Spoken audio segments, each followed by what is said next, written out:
Yo, what is good, YouTube, and welcome back to another JC2K video. In today's video, we are going to be talking about, or I should say, ranking the top 10 best shooting guards in NBA 2K24 MyTEAM, including gambling-only cards on this list. That's how I've decided to do all of these top 10 lists, is separating them into a top 10 that is just non-gambling cards and a top 10 that includes gambling cards as well. Now, this list does also have some non-gambling cards on it, of course, but just I think this is a good way to do it, because then this video, for those of y'all who have the gambling only cards, or some of them, you can see where I would rank them, and then for those of y'all who don't, you have the list with all the non-gambling options as well out there for you. So hope y'all do enjoy this strategy with these videos, and if you haven't already, make sure you hit that subscribe button. Help me push towards the 25,000 subscriber mark on the channel. I upload every single day, tons of consistent daily MyTEAM content. Would really appreciate it if y'all do subscribe. Without further ado, let's hop right into it. So first things first, we are going to start off with the number 10 spot, and it's going to be Paul George. I think PG at number 10 is a pretty fair spot. He was right on the borderline. There's a few other guys who are also right on that borderline of the top 10, but I think PG at 6'8", 6'11" wingspan, hotspots from everywhere. Really great versatility as an overall card. Hoff bulldozer, posterizer, precision dunker, agent 3 blinders, limitless, blow by, handles for days. No Hoff speed booster, but a bunch of Hoff defensive badges across the board, including the anchor badge, post lockdown, and then all the perimeter badges you want. Doesn't have movable enforcer, but he's a 6'8" shooting guard, so he's got a lot of size. He's a great defender, super athletic slasher, nice smooth release, and he dunks the ball very well. Pro dribble style, decent escape. He's got okay sigs. Actually, I don't like PG's escape that much, but just between the legs burst is good. He's got a nice behind the back. Like, the card's pretty good. He does a ton of things really, really well. He's a versatile, very capable secondary ball handler. Just a really good card that you can get. Who is actually a non-gambling card as well. So there you go. That's kind of nice. Number 9 is going to be Franz Wagner. Speaking of non-gambling cards, Franz Wagner as well as another one. At 6'10", you could low-key make an argument for him even higher on this list as well. 7'1" wingspan, very complete as a slasher and a shooter, as well as Hoff blow-by, speed booster, clamps, and glove. Pretty good, versatile gold defensive badges as well as playmaking as well. So nice to see that he's a pretty complete card even as a base card. Good speed, great shooter, very, very good dunker, and a versatile, good defender as well. At 6'10", he's got great size, really nice release, D-book dribble style. Lot to like about Franz Wagner. He's one of the better shooting guards in the game for sure. And I think the number 9 spot is a pretty fair spot. Number 8 is the first of our multiple, I'm sure, gambling only cards on this list, and it is Galaxy Opal Jaylen Brown. So JB is a very good card. This card, his one flaw is his release is not that good, but he moves well. He's a versatile defender. He's got 99 standing dunk, which is crazy. Hoff rise up as well. Very nice there. Really great shooter, dunker, and playmaker. His release on quick is still kind of baited, but Pro 2 fade is great. Really good movement. The John Wall drag back, nice behind the back, CP escape, MJ dribble style, and Pro 2 fade really help him to be a very good shot creating guard.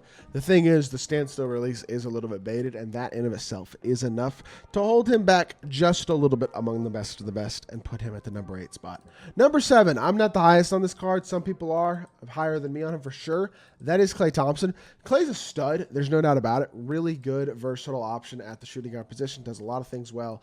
Very capable athlete, 95 driving dunk, Hoff posterizer, ton of shooting badges, obviously, and then really good playmaking and defensive ability as well, obviously. Even has gold and movable enforcer. Like, there's a ton to like about this Klay card, but I will say I don't love his sig. Steph's dribble style is not that great. I don't think his drag back, nor his behind the back or anything like that, is all that great either. I don't love his fade either, I'm going to be completely honest, especially to the right.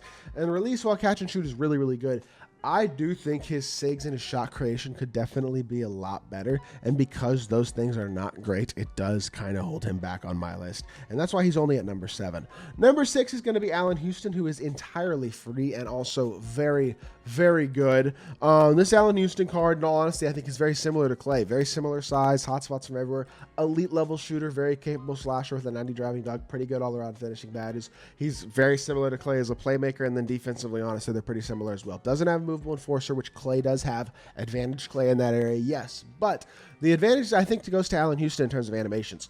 He's got, in my opinion, a better dribble style. Definitely has a better fade. I think in terms of his behind the back is better as well. And then his release is really, really good. It's as good, if not better. Corey Kispert's base is phenomenal. They both have Klay upper. Honestly, they're very similar cards who do very similar things. Klay is a little better defensively, probably, but Allen Houston is definitely better as a shot creator offensively and has the better fade fade as well. I think he's the better overall card, maybe not by a ton, but number 6 is a fair spot and a really good spot for a free shooting guard. Number 5 is going to be Kobe Bean Bryant. Pink Diamond to Kobe Bean Bryant. Kobe Bryant is still one of the best cards in the game for sure at the shooting guard position. But if you don't have a ton of extra hops on him, I mean, he does have very complete, very good Hall of Fame badges, yes, but he's not going to be absurdly OP or anything at this point. Great all-around stats and badges, one of the best releases in the game. Very, very good movement and a top-tier fade as well. You could certainly make the argument for Pink Diamond Kobe Bryant higher than number 5. And for people out there like me who have a Pink Diamond Kobe Bryant who has, what, 50, 60 Hall of Fame badges, have been putting Hall of Fame badges on him all year like I have, then obviously he's going to be one of the best in the game without a doubt. And I personally like Kobe probably a little more than 5th, even Pink Diamond Kobe, but I think this is a pretty fair spot, and this is what we're going to go with. Number 4 is going to be Gerald Wallace. This Gerald Wallace card is amazing defensively. The main reason, in all honesty, that he is above Pink Diamond Kobe is because of this badge right here. Hall of Fame Movable Enforcer over no Movable Enforcer at all for Pink Diamond Kobe. Really elevates the card when it comes to his defensive ability. Not to mention he's just a more versatile, better all-around defender than Pink Diamond Kobe is. He needs Agent 3 added, probably Spot Finder as well, but outside of that, he literally comes with everything he needs. Has a very smooth, easy release, MJ dribble style. I will say he is not the shot creator that Kobe is, although they have the same fade. He is not the same level of shot creator as Kobe is, but I think his defense, and especially that immovable enforcer badge, is enough to put him really high on this list. Number 3, Grant Hill.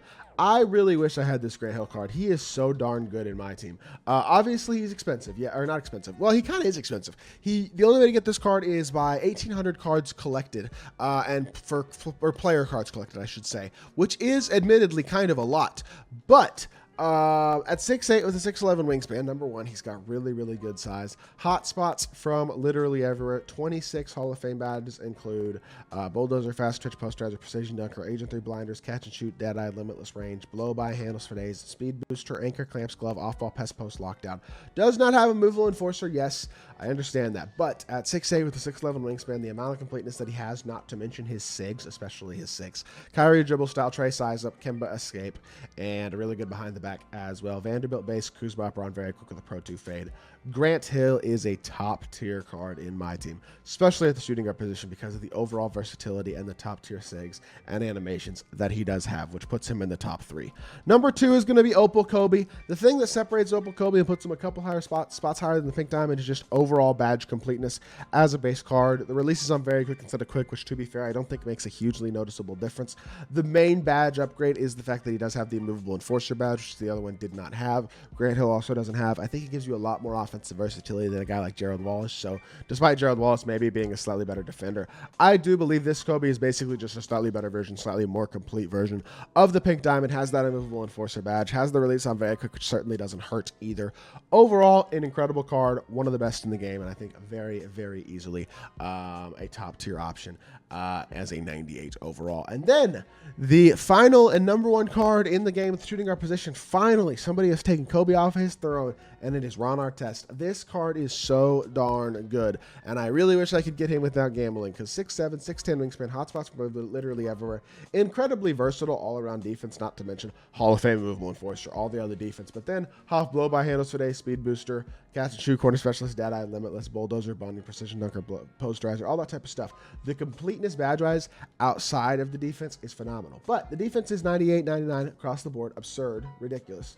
Not to mention the offensive stats also being insane. One of the fastest, smoothest, and easiest releases in the game. Pro 2 fade, MJ dribble style, Trey escape, John Wall's drag back, and Pro 2 behind the back. Sorry, Jamal Murray behind the back. In my opinion, this is the best card in the game right now.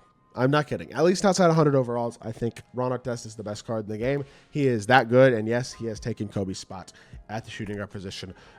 Absolutely phenomenal card, 100%. I hope y'all did enjoy this video, though, and let me know what y'all think of my list in the comment section down below. If there's anything you change, feel free to let me know. It is good to see that I do think there's a good amount of non-gambling cards mixed into this list that are like pretty competent, solid options still, but definitely not great that like a lot of the top tier cards are these gambling only options. But at the end of the day, it kind of is what it is. That is the point of this video, is to talk about all the options that are available. So hope y'all did enjoy. If you did, make sure you hit that like button, leave a comment, and subscribe. I'll be back with more 2K content very, very soon, and I appreciate y'all.